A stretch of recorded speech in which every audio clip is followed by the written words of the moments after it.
Correct. Yeah. So that's important to understand, which we'll get to. Let's first talk about how to do keto, what will say the right way, meaning the way that we explain the benefits of reducing inflammation, reversing insulin resistance, type 2 diabetes, etc. First thing is you want to support the liver, and you mentioned the importance of the liver for converting inactive thyroid T4 to T3. It does that. It also produces bile. The liver does. It also helps with detoxification. I mean, the liver is that soccer mom organ, right? Because she does everything for the body.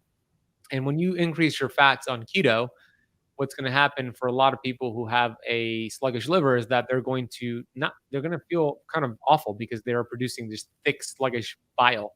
Bile is required to break down fat. So the solution is to support that liver, love your liver, increase your bitter rich foods, maybe take some ox bile, maybe do like a castor oil pack, do some things to love your liver to make sure you're getting some good bile flow, which is also going to help with detoxification and with thyroid health.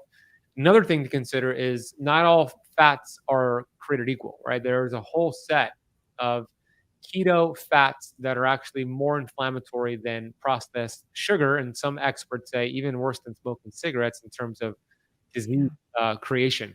And these are called polyunsaturated fats, so PUFAs for short.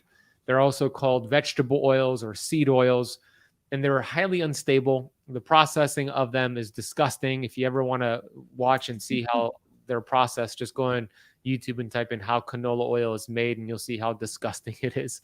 And they're very unstable, but they're all keto friendly, and they're in a lot of keto products, like you said, Sarah. And I'm going to give your audience a list of 8 of them. These are, Dr. Kay Shanahan calls them the hateful 8. So you have canola oil, corn oil, cottonseed oil, soybean oil, sunflower oil, and safflower oil. And then you have grapeseed oil and rice bran oil. So do an audit, make sure you're not getting those inflammatory fats. Instead, we want saturated and monounsaturated fats, which are stable, support your cells and your membrane, helps you produce ketones, helps you burn fat, helps you feel good. Avocado oil, olive oil, butter, grass-fed ghee, beef tallow, duck fat, a high-quality lard. Like those are the fats we want to have. And then the third tip, before we get into the flexing part, the third tip is keep your electrolytes up. Very consistently, be diligent with having your minerals and your electrolytes, especially in the beginning. As you decrease your carbs to enter ketosis, you're going to release a lot of excess water weight, which is fantastic. You're going to look lighter and feel lighter, but there's also this diuresis process where your kidneys will release a lot of these electrolytes that are stored with high carbs.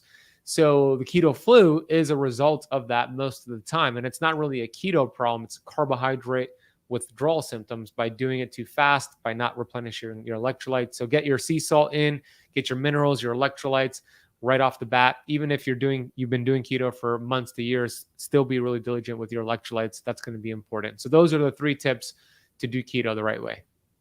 Yeah, and I want to emphasize, you were talking about your liver, and Ben Bickman was talking about the insulin resistance causing gallstones and how it's not from eating too much fat. Now, if your liver's backed up, you're going to have a hard time digesting fat, and it's going to feel yucky. And that's when just like you said, you need to support your liver and maybe start out with leaner proteins until you get things going and getting things moving. And I call it being fat malabsorbed, where you then have symptoms of the bumps on the back of your arms or stools that are floating in the toilet, and that's showing that you are fat malabsorbed. And maybe just cut back on the fat until you increase your bile and increase that ability to break down fats.